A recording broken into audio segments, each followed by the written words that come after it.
চললাম তালদি এবং ক্যান্টি। রেমালডেতে একটি বিপজ্জনক রিক্সি জার্নি। গার্ড পরিবারের তরফে হয়তো আমি একাই গেলাম। এ হলো Canning section, Sealdah south section cab থেকে ভিউ, এবং রাত্রিবেলা গাড়ি চলছে। ক্যানিং স্টেশনে নামলাম, লোকাল বয় সৌরভ নিতে এলো। ক্যানিং গেটের একদম রেল গেটের একদম লাগোয়া বাজার রোডটাই তার মেন পাড়া।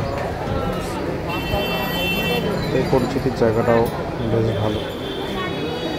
এই স্টেশনটাই ওদের মেন মানে বাজার থেকে আরম্ভ করে সব কিছু।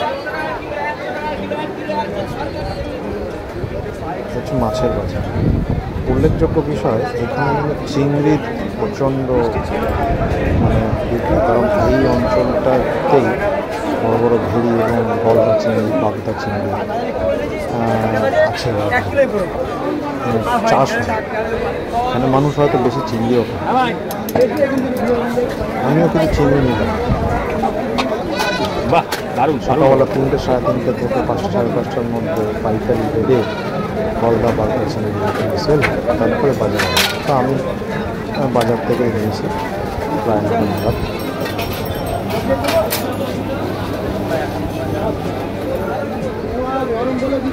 এখানে জ্যান্ত চিংড়ি,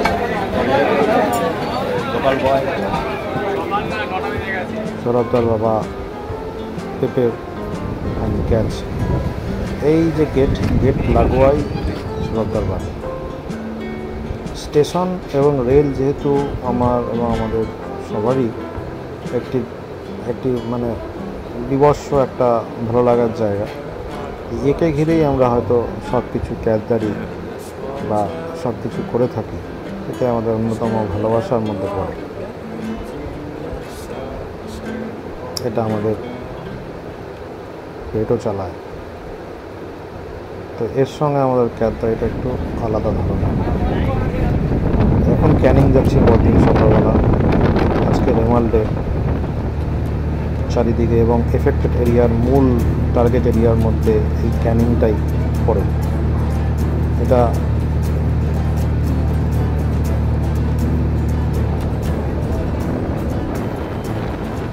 সকালবেলা 10:30 11টা। সারা রাজ্য ভয়ে কাঁপছে, কিন্তু আমি গেছি প্রায় ক্যানিং স্টেশন থেকে 17 কিলোমিটার দূরে ভেরোডা। এই শ্যামসুন্দর পাত্র বাড়ি গেট বেশ আলাদা ধরনের, ঘুরতেই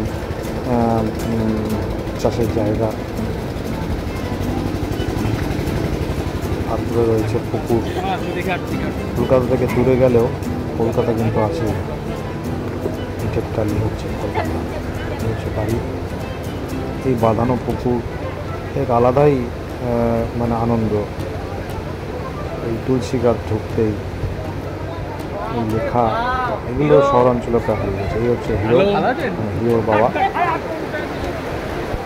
গিয়ে তাড়াতাড়ি খেতে বসলাম, কারণ রেমাল চলে আসতে পারে সেই আশঙ্কা। পেট ভরে গলদা চিংড়ি, মানে কী বলবো আর। যাই হোক, এটা প্রসেনজিৎ বন্ধুত্ব, এগুলোই ভালোবাসা। এটা তো নয় আপাতত। আর বাকিগুলো এগুলো সবারই আর কি, ওই সুকান্ত ফুকান্ত যারা যারা আছে, সিওএম, ডেপুটি সিএম। তারপরে আবার